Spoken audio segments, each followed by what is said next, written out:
"You're not my blood, Caleb. Don't make your mother's problems mine." Those were the first words Lester Hayes ever spoke to me after the wedding champagne went flat.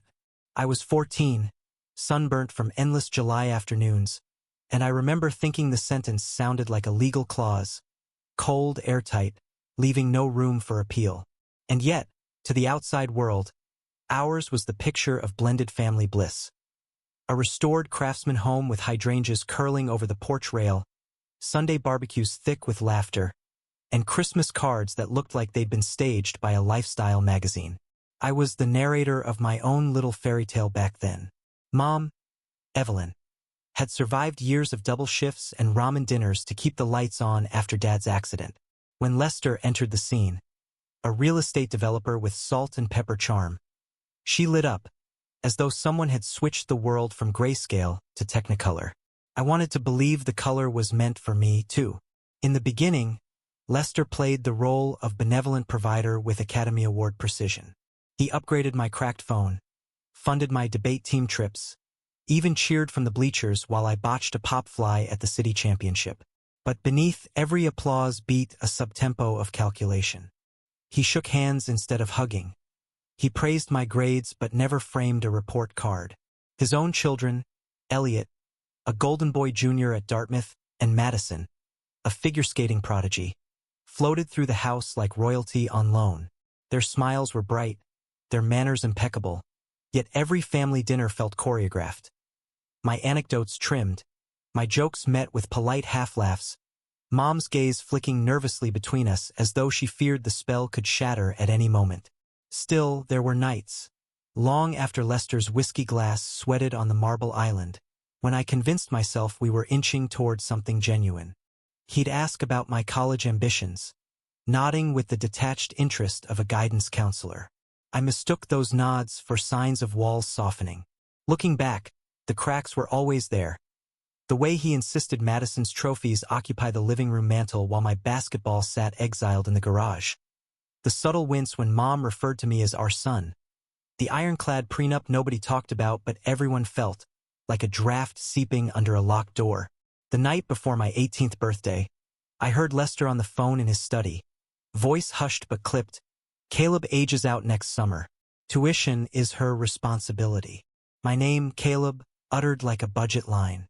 Something inside me recoiled, but I swallowed it, told myself adulthood would buy me distance, maybe even respect. I was wrong, because families, real or manufactured, don't fracture cleanly. They splinter in silence first. And in the quiet corners of our immaculate life, envy pooled. Elliot's for my closeness with Mom, mine for his effortless legitimacy. Madison's silent dread of losing ice time to tuition cuts. Lester's fear that love, unlike money, couldn't be itemized. I didn't know it yet, but the ledger he kept on all of us would one day tally debts of a different currency, blood type, tissue compatibility, the price of survival. And when the balance came due, the man who said I wasn't his problem would hold out a shaking hand, begging for a piece of the body he once deemed expendable. Mom always said a single decision can spin the whole world off its axis. Mine came the summer after high school graduation, though I didn't know I'd made any decision at all. It started with a single envelope, thick, embossed, the university crest glimmering like a promise. I'd earned a full academic scholarship to Northwestern. 4 years of freedom stuffed inside half a pound of stationery. When the letter arrived, Mom cried ugly happy tears in the foyer, while Lester clapped my shoulder and called it impressive ROI. His smile never reached his eyes. 2 weeks later, a darker envelope appeared. The bursar's office claiming my scholarship had been rescinded for ethical violations. Someone had uploaded proof that I'd paid a sophomore to ghostwrite half my essays, screenshots of Venmo, chat logs, file transfers. All doctored, all precise. I felt my lungs freeze around each syllable. I sprinted to Lester's study, thrust the letter at him, words stuttering like a dying engine. He read silently, then leaned back, steepling his fingers. "Integrity is non-negotiable, Caleb. Actions have consequences." Mom rushed in, trembling, but he held up the page. Evidence. The screenshots bore my name, my profile picture, my bank account, Somebody had spent nights manufacturing my guilt, and Lester acted like he'd just discovered mold behind wallpaper. I begged for a forensic review. He reminded me Northwestern's admissions board wouldn't stall an entire cohort for one disgraced applicant. Elliot and Madison avoided my gaze. Elliot whispered, "Tough break, man," and retreated to the tennis courts. Madison posted an Instagram story captioned, "Honesty equals legacy." Rumors metastasized. Teachers who'd once praised my diligence now questioned every debate trophy. Friends withdrew like I carried contagion. Mom's faith wavered under the weight of digital proof. Pixels that looked so damningly real. I saw her kneel in the laundry room, scrolling the screenshots until dawn, searching for a flaw that wasn't there.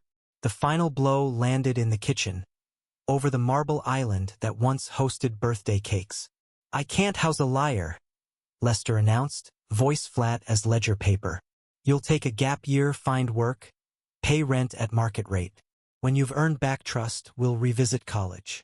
Mom opened her mouth, but he cut her off with that contractual tone I'd heard years earlier. "We agreed, Evelyn. Boundaries." I felt the ground tilt. The family that had paraded normalcy now voted me out with corporate efficiency. And while I pleaded, Mom stared at the floor tiles like they might reveal an escape clause in her marriage vows.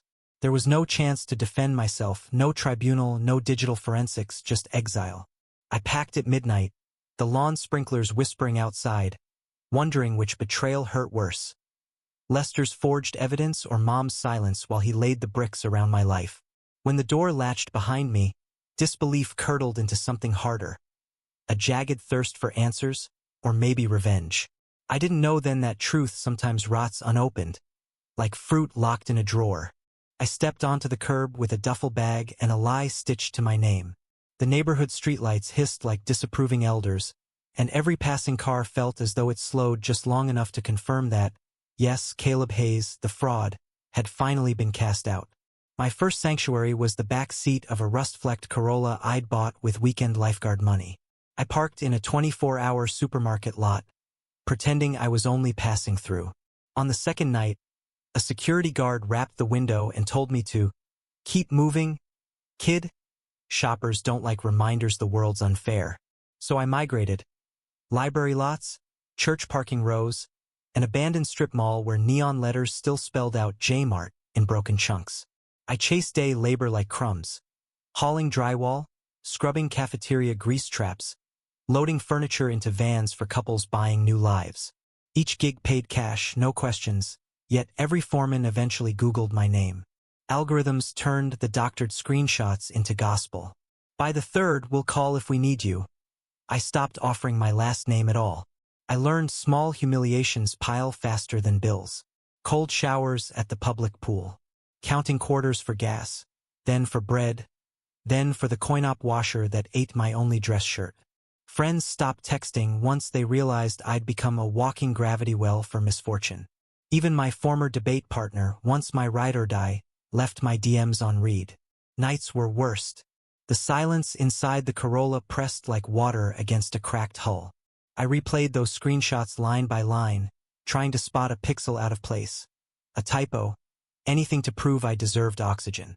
Sometimes I'd catch my reflection in the side window, eyes red and unblinking, and wonder if Lester had been right all along, that I was surplus, a transferable liability. 3 months in, the engine died on an off-ramp. I coasted onto the shoulder, heart rattling louder than the hazard lights. A state trooper ticketed me for obstructing traffic, and the tow fee devoured my last $47. With nowhere left to sleep, I found an underpass near the river where cardboard kingdoms sprouted nightly. The community there was equal parts tenderness and danger.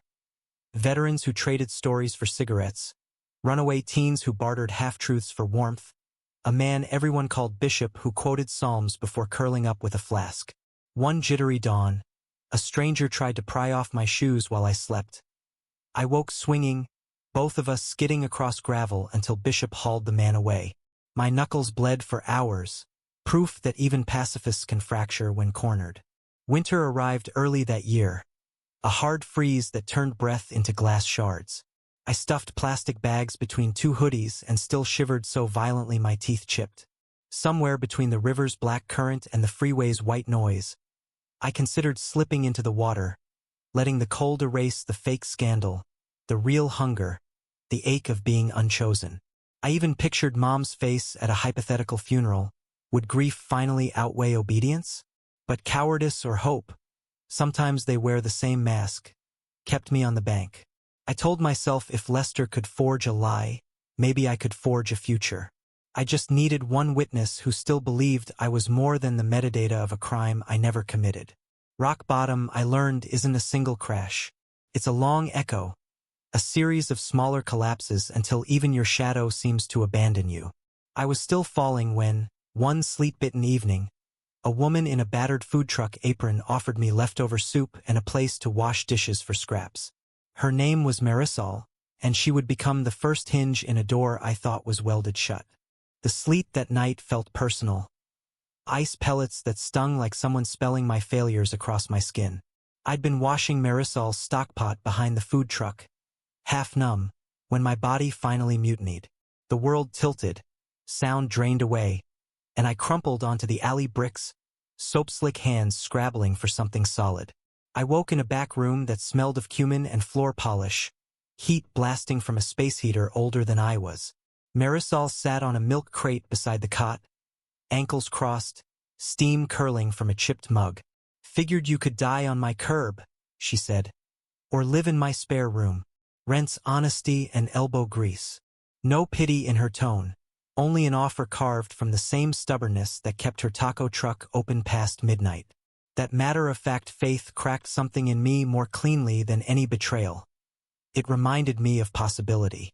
Marisol's apartment hovered above a closed laundromat.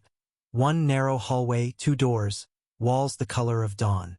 I took the couch, rose before sunrise to haul crates, diced onions until my eyes smarted worse than the wind ever had. She paid me in cash, meals, and, unexpectedly, introductions. Her cousin Javi, a welder who moonlit as a boxing coach. Her friend Lena, a graduate psychology student running cheap counseling sessions in a church basement. Javi taped my wrists and taught me to breathe through my nose, to turn despair into torque. Each jab felt like chiseling rust off my name. In the evenings, Lena asked questions no algorithm could counterfeit. When did you first feel disposable? What do you fear forgiveness will cost you? I tried sarcasm, silence, then finally honesty, and the room didn't collapse. Weeks bled into months. I quit sleeping with shoes on, certain they'd still be there in the morning. My shoulders thickened from lifting propane tanks. My laugh returned, tentative, like a stray cat inching toward an open hand.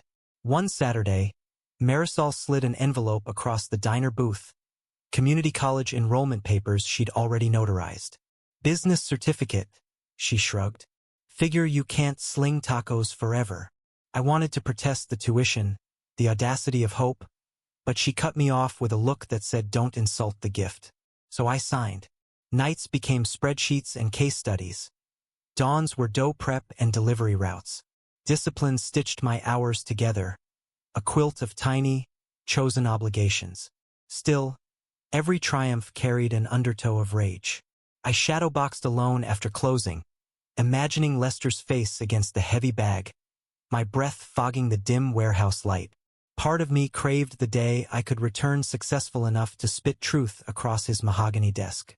Another part feared seeing Mom's eyes and realizing resentment had hardened into something her apology could no longer thaw. Progress isn't linear.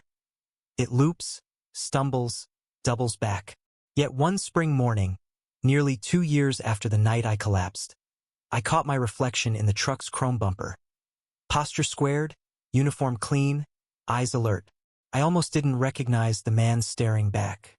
That afternoon, Marisol announced we'd been accepted into the city's summer food festival circuit. 10,000 attendees, real press coverage, a chance to turn her little operation into a brand. She lifted the acceptance letter like a championship belt. "We're not just surviving anymore, Caleb. We're scaling." I grinned, felt pride rise like warm bread, and for the first time since exile I believed the universe might let me keep something good. I didn't know that very night the past would ring my prepaid phone. Mom's voice small, brittle, delivering news that Lester's liver was failing, and I was the only viable match. My heart stuttered. The man who'd forged my downfall now needed my blood to stay alive. Outside, festival fireworks rehearsed in the distance, bright explosions over the river, while inside my chest a different detonation began. How much is a liver worth to a man who once priced me out of his life? That question echoed louder than the festival fireworks as I stared at my buzzing phone. Mom's voice had been raw. She spoke in fragments, the way people do when time is falling through their hands. Lester's cirrhosis had escalated overnight. Without a transplant, he had weeks, maybe days. Elliot and Madison weren't matches. The donor registry moved too slow, which left me O-positive, compatible, and inconveniently alive. Marisol found me on the truck's rooftop pantry, knees drawn to my chest, fingers numb despite the June heat. She didn't try to solve the problem. She just pressed a bottle of horchata into my palms and said, "Whatever you decide, let it be your choice." Not his echo. I spent 3 sleepless nights assembling a ledger of my own. Things Lester had taken, college, reputation, a mother's trust, versus what my silence had already cost me. Peace, years, nearly my life.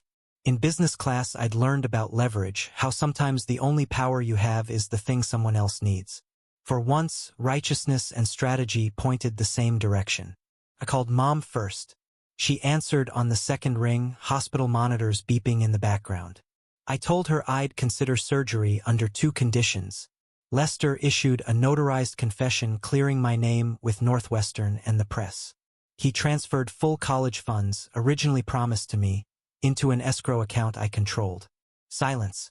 Then a shaky exhale that sounded like both relief and fear.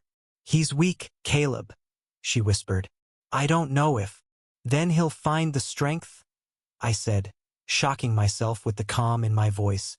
"Or I wish him peace on whatever comes next." The next morning, a lawyer arrived at Marisol's apartment with a folder thicker than the one that had once ruined me.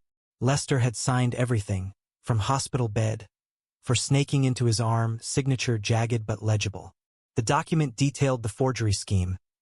Elliot sourcing the screenshots from a darknet vendor, Lester financing it, Madison amplifying rumors online. The lies were laid bare in black ink. Reading it felt like watching a dam break in slow motion. Truth flooding every room shame had built. Part of me expected euphoria. Instead, I just felt tired.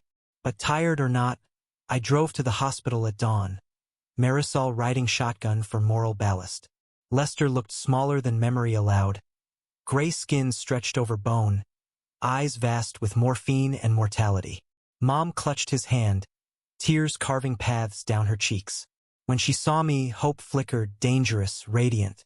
I laid the signed confession on the bedside tray. "You got what you wanted," I said softly. "Now I'll decide what I want." A transplant coordinator recited risks. Hemorrhage, infection, the possibility I'd never fully recover. I listened, thinking about the life I'd built here. Marisol's laugh, Javi's boxing bell, the sticky note on my fridge counting down to finals. None of it would exist without the crucible Lester created. That realization didn't soften the injustice, but it did complicate the ledger.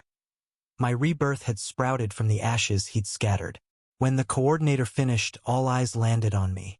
Lester's lips trembled. He tried to speak, but only a rasp came out. "Please." I remembered the chill of that curb at 18. The words, "You're not my blood." And yet here he was, begging for mine. I inhaled, the scent of antiseptic sharp as winter air. "I'll do it," I said. Mom collapsed into sobs. Lester's face crumpled into a gratitude so raw it bordered on terror. But I raised a hand. "On one more condition. After surgery, I don't want a single favor owed between us. We're not father and son, we're 2 people who traded debts. When I walk out healed, we're done." He nodded, whether in relief or resignation I couldn't tell. But in that nod, I felt the last chain loosen. I wasn't forgiving him. I was freeing myself from the weight of his cruelty. They wheeled us to pre-op at sunrise, city skyline glowing pink beyond the glass. As the anesthesiologist pressed a mask to my face, I locked eyes with Marisol through the door window. She tapped her heart twice, our silent promise that not all families are born of blood. The world dimmed, and I slipped under knowing I might wake missing a piece of myself, but finally whole.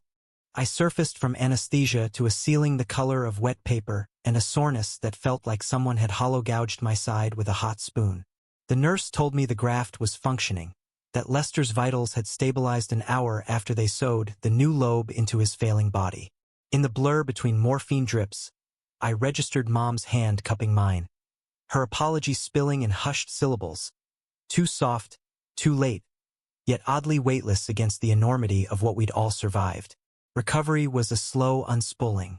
I learned to stand upright again, to breathe past the ache, to trust that the stitches would hold even when laughter or grief shook my ribs. Lester recovered faster than projected, which the surgeons called a miracle and I called irony. He sent a single typed letter, no return address, thanking me for the gift of time and promising to honor every clause of our agreement. Beneath the formal tone, I sensed a man haunted by the mathematics of consequences. He had taken my future, and I had given him one. Equation balanced. Relationship closed. Northwestern's dean called weeks later, voice brimming with institutional contrition. My scholarship was reinstated, the forgery scandal publicly denounced, digital footprints scrubbed clean. Yet I declined the offer. In the time between exile and vindication, I'd built something sturdier than a diploma. Marisol and I filed LLC papers for Hearth and Hugh, a catering startup that blended her street food genius with my newly minted business certificate. We booked our first corporate lunch 2 days after my stitches came out.